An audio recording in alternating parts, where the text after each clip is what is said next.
There are some movies in life that everyone knows are just simply fantastic.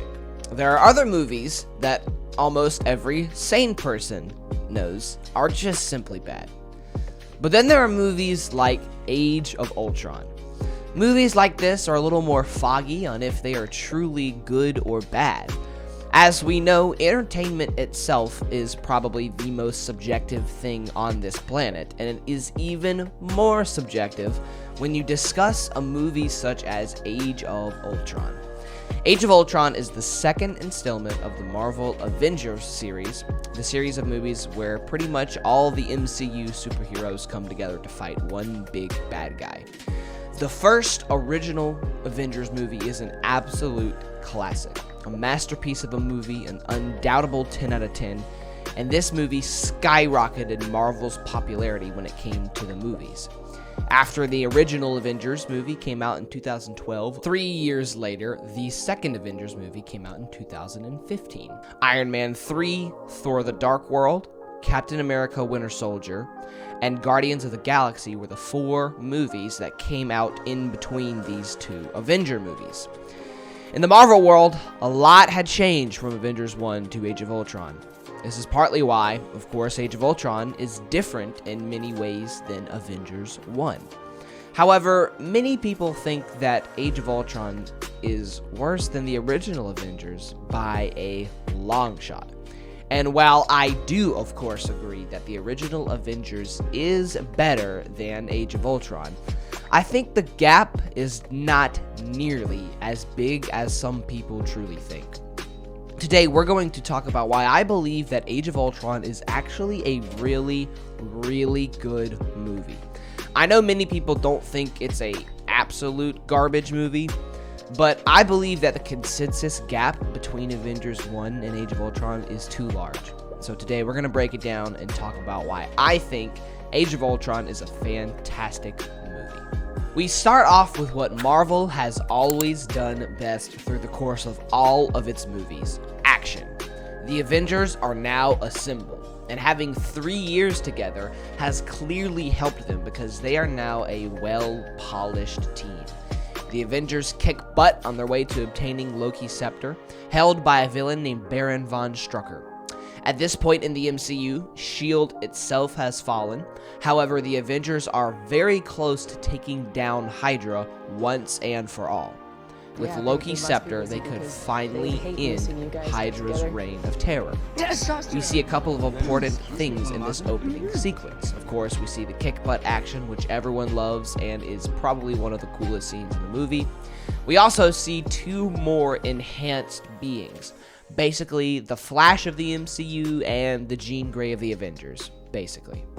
We also see that Bruce has developed a connection with Natasha in this scene. And this right here demonstrates something that you see time and time again in this movie that I want to expand on a little bit.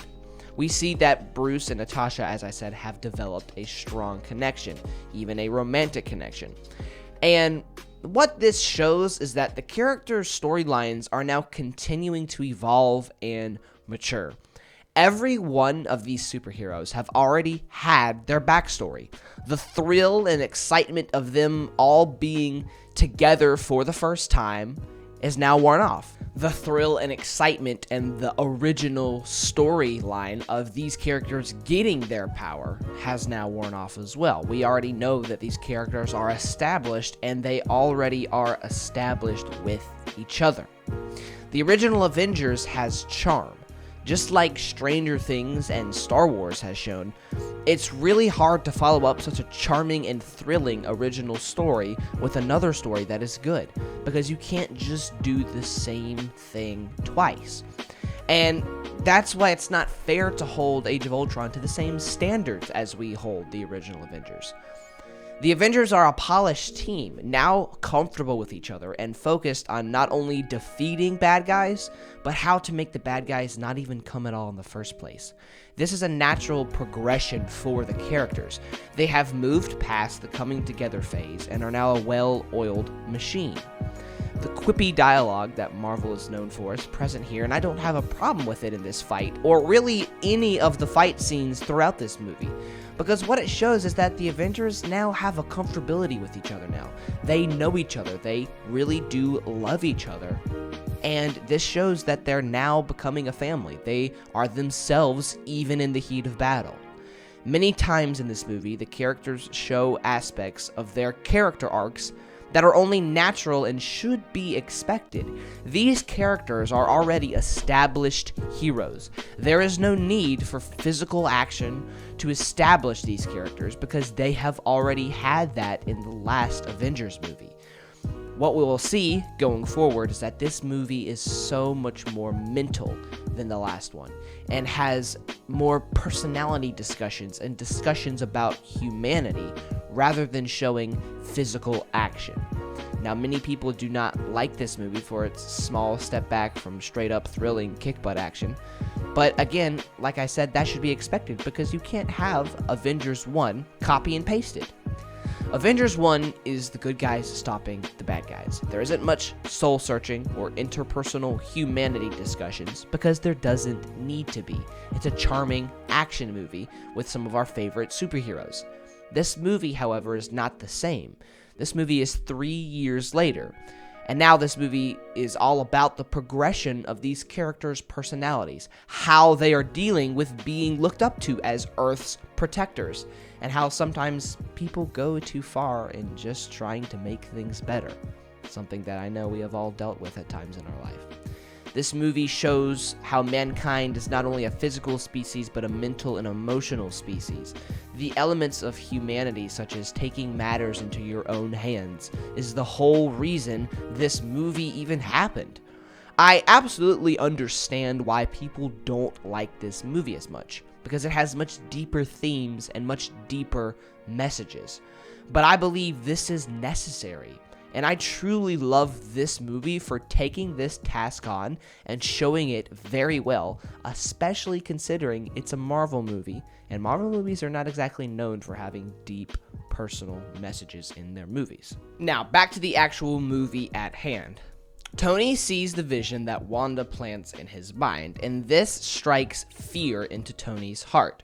Fear drives people to do things they normally wouldn't, as we know, and he sees that supposedly, despite his best efforts, Earth might still fall, and the Avengers' efforts might not be enough to save the innocent people on Earth.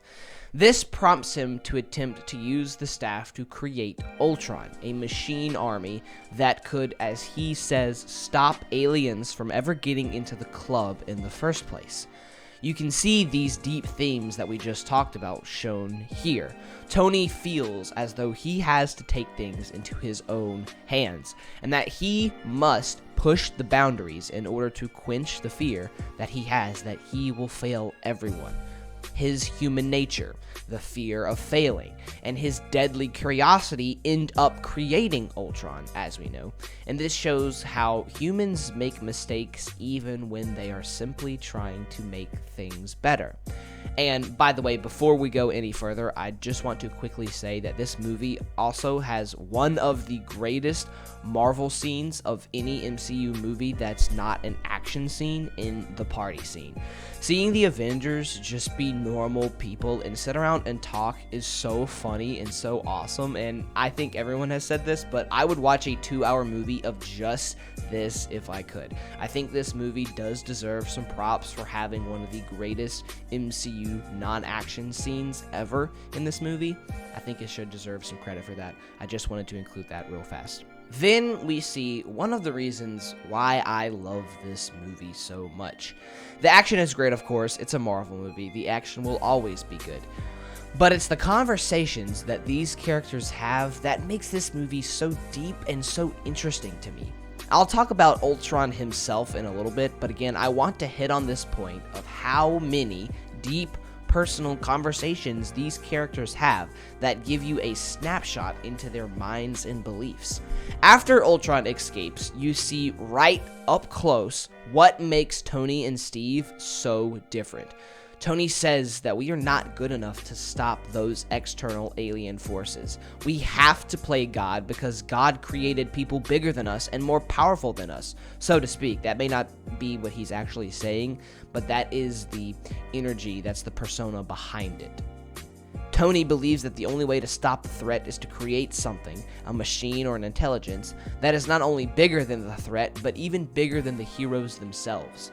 Steve believes that no matter what, mankind is capable of any feat, and with the collective power of the team combined, that family is strong enough to overcome any obstacle.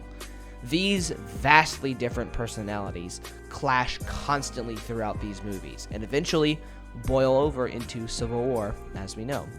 Again, this movie shows that it's not meant to be a charming, thrilling action movie. It's not supposed to be that. It's supposed to be a deep, personal, darker movie about the duality of mankind. It's a discussion about how different two good people can be in their approach to good, either taking matters into their own hands or trusting in one another to reach the goal. It's a discussion about how superheroes are not always super, and how the best of men make mistakes. It's a discussion of how peace is sometimes intended, yet some people, like Ultron himself, can twist their minds to believe that the good isn't worth fighting for, and the only way to perfect the human race is to eliminate the people that make mistakes. And of course, they themselves, the perfecters of the human race, the ones that take it upon themselves to perfect the human race, they of course make many mistakes as well. From the very deep personal behaviors and traits that Captain America, Iron Man, and Ultron all show in this movie, you can understand why it's not as popular and easy to understand as any of the other movies. This is not a charming action movie, and I can understand why people don't like it because it's following up an all-time classic. But this is why I love Age of Ultron so much, because themes such as perfectionism, doing wrong while still trying your best, and twisting the world to believe that the good should be torn down, that's all shown in this movie. I love deep psychological movies, and this is no exception. This is by far Marvel's deepest movie, and people just aren't used to Marvel movies like this. Heck, the movie that literally just came out before this movie was Guardians of the Galaxy, a hilarious, happy-go-lucky space action movie. This is a completely massive tone shift from the Guardians, and I don't blame anybody for hating this movie because of this massive tone shift. However, I thoroughly enjoy seeing psychological things, such as this movie, and better yet, shown in one of my favorite movie franchises. And I think this is probably what does this movie for me, the reason that I love this movie so much, and the reason why my belief is kind of separate from the consensus belief about this movie, is because I just love Ultron so much. He is by far the most quippy and has the most personality of any Marvel supervillain we've ever seen so far. Now, I know he's different in the comics, but I'm not a comic nerd, so I can't speak on that much. Ultron's personality fits perfectly with this movie. One of the biggest complaints is that he makes too many jokes and too many quippy one-liners throughout the movie. And I can understand that. But let's remember, who is he a product of? Who created Ultron? Tony Stark did. And Tony Stark, as we know, is the most quippy character in the entire MCU universe. So, I think the fact that Ultron makes jokes is actually really well done. I think I'd be disappointed if he didn't, because he's a product of Tony Stark. Tony Stark is known for that. Tony Stark wouldn't create something that's just bland and boring, and we know that Ultron's not bland and boring. I think it's unfair to criticize Ultron's jokes that he makes throughout the movie, because he came from Tony Stark, and Tony Stark does the same thing, and we never complain about Tony Stark doing it. I just wanted to include that little part in. Like I said, Ultron's personality fits perfectly with this movie. He speaks so much about the humanity of mankind, of how humans are imperfect machines that create things that ultimately do more harm than good. Ultron is a fantastic villain, not because of his strength, but because of his psychological makeup. Ultron is basically a normal person without human nature. We all mess up. Everyone makes mistakes and does things that hurt people. It's part of being human.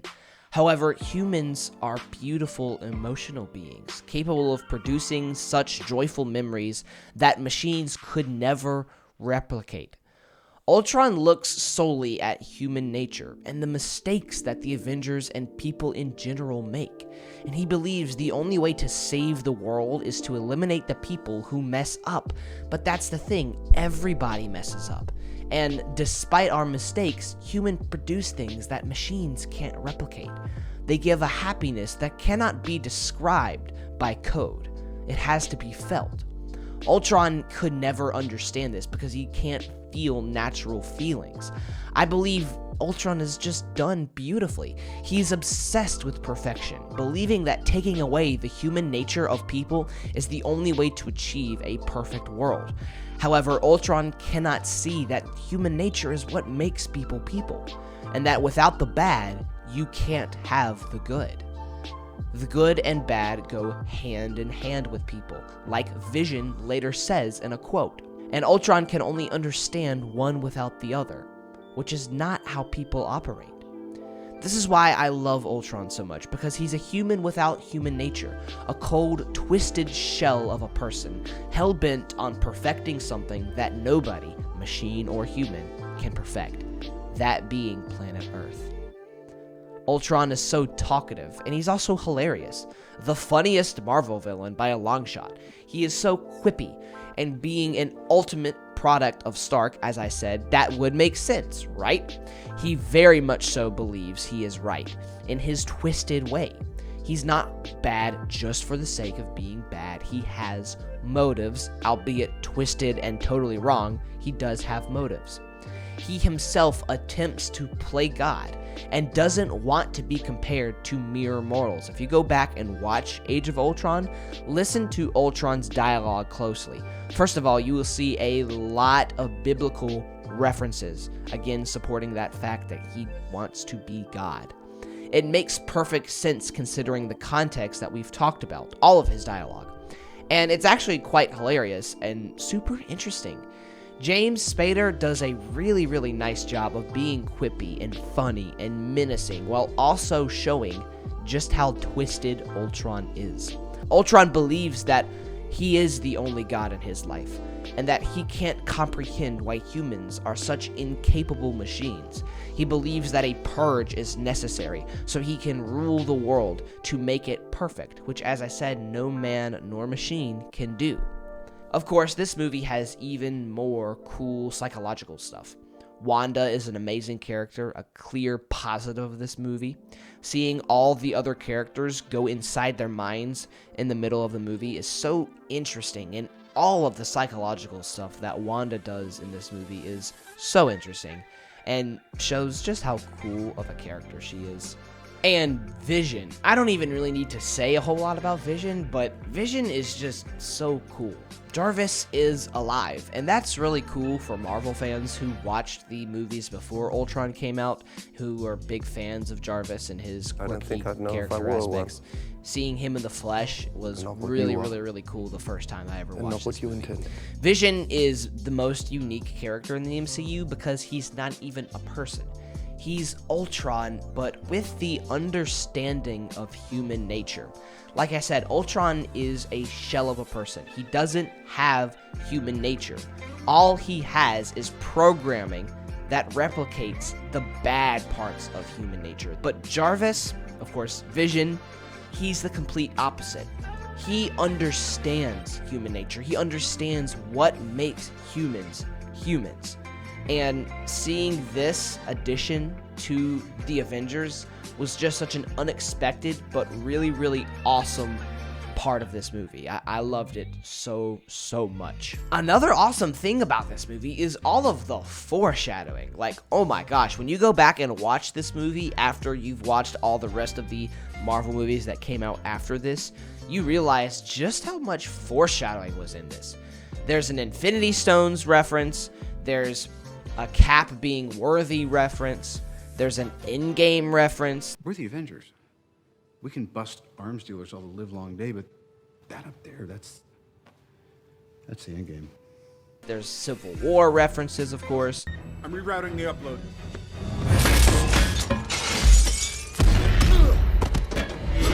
It's pretty amazing the obscure moments of foreshadowing that this movie has. And we also finally get some Hawkeye character development. This is something that I think the MCU has really lacked, and of course now that phase 1, 2, 3 are over, I think that it's one of the biggest regrets. It's not a massive issue because they just ran out of time, I understand. But I'm happy that we finally get to see some Hawkeye character development in this scene, especially in the house scene. We finally see that Hawkeye is really appreciated. And as the weakest Avenger, he still does have a place right alongside Earth's mightiest heroes. Like I said, time ran out for lots of Hawkeye development in phases 1 through 3, so it's good to see a little bit of here. And I also love seeing how Natasha and Banner could never have a relationship. Some people think that this was a waste of time, but I don't think so. When you live your life doing things for others, you don't have time for yourself, and that is really shown here. It's sad but accurate. Natasha and Bruce really did miss their window. And it's tragic, but due to the lives they live, love just wasn't possible for them. Banner feels as though he couldn't guarantee her safety because of the way his life is. Their abilities, the life they live, it's a gift, but it's also a curse. And this movie shows that because their life is the way it is, even love isn't always possible. It's sad, but it's true, and I think this romance is done beautifully, tragic as it may be. This movie is really awesome. If you can't tell, I love psychological stuff, and to me, this is awesome.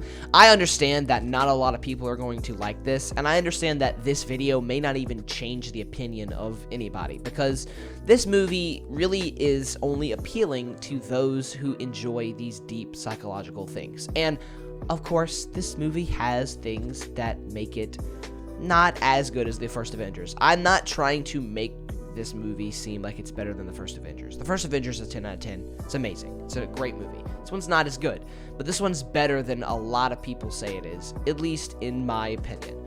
Like I said, there are things that don't make sense. There's that weird scene with Cap on the truck at the end of the movie where he just completely defies physics. That's kind of stupid. Yeah, I know. That's very stupid. And then some people kind of complain about the house scene, like they kind of went to the house for no reason. They kind of explained it as them going to the house to lay low for a little bit so that people kind of forgot about the Hulk kind of going crazy psycho mode. I guess you could consider the house scene kind of insignificant, but some important conversations happened at the house scene with, you see Hawkeye's development a little more, you see the Natasha and Banner romance expanded on just a little bit, and again, I love any conversation with Tony and Steve and seeing their personalities clash. I think that's very cool. So maybe it was unnecessary, maybe it didn't make any sense, but there's still a lot of important stuff that happened in the scene, so I still kind of like it. Every single Marvel movie has things you can nitpick because it's superhero movies. Not everything is going to make sense in a superhero movie. But like I said, you guys probably know this, I try to look past a lot of smaller points and focus on the big points during the movie. Ultron's creative and humoring dialogue, the Infinity Stones reference, the deep personal showcasing of humanity and its imperfections, but also its wonders, and cool action, and one of the best scenes ever. All of this makes this movie really awesome in my opinion. Go back and watch Ultron, but watch it with a mindset that's different than the last time you watch it. Watch it with the mindset of trying to truly understand what Ultron is saying, what Ultron stands for, and keep in mind the context that we talk about how this movie shouldn't be compared to the first Avengers movie, and that it's not even meant to be a similar movie than the first Avengers movie. Go back and watch this movie with these contexts in mind, and I have a feeling you'll appreciate it more than you remember. In conclusion, I absolutely love this movie. I know it's a very uncommon opinion, but I love it. Avengers 1 is, of course, a 10 out of 10, as I said, but Age of Ultron for me is a 9 out of 10. I know, very, very high, but I really enjoy all of these deep themes, these foreshadowing moments, the unique characters that were introduced, such as Wanda, Vision, and of course Ultron. And I will always, always, always love the action. I highly recommend you go back and rewatch this movie. I think that you will like it more than you remember. Thank you guys so much for watching. If you guys liked it, please do consider subscribing. It would help me out loads. We are really getting somewhere with this channel and its growth, and I really think you guys would like to be a part of it. So please, if you liked, do consider subscribing. I would really appreciate it. Until next time, have a great day. Very, very interesting theory. I have a simpler one. You're all not worthy.